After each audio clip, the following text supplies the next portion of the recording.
দিতে আসলাম বাগমা থেকে।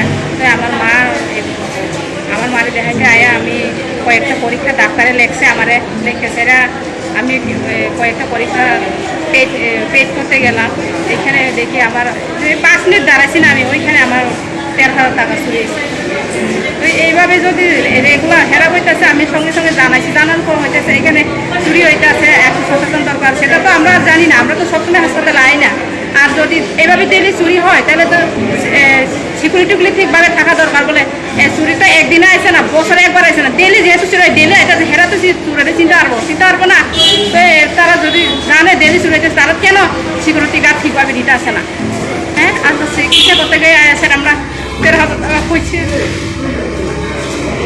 যে টাকাটা দেন নিচ্ছে আপনি কত সন্দেহ শুনে যখন লাইনে দাঁড়াইছেন?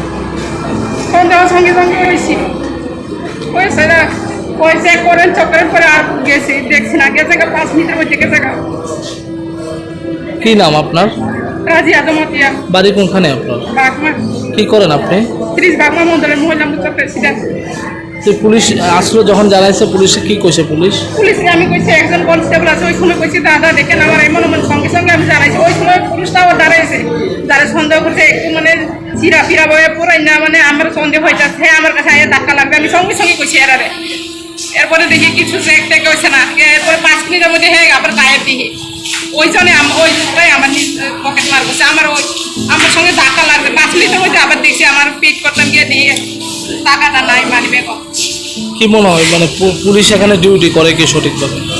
ডিউটি যদি করে তাহলে তো হেরা তো হইতেছে, সঙ্গে সঙ্গে ক্যাশ কাউন্টারে জানাইছি, জানি তো ডেলি চুরি হইতেছে, এত সচেতন হওয়া দরকার। আমরা কি ডেলি চুরি, আমরা এই চুরি খবর কি আমরা জানি যে আমরা সচেতন হই? আমরা মানি ব্যাগের টাকা ব্যাগটা আছে, ঠিক আছে, আমরা মানি ব্যাগে নিরাপদ। এখানে কি চুরির খানা বলে ডেলি চুরি হইতেছে, হইতেছে কি? তাহলে কি দিবি না চুরির খানা? মানুষ কত দূরে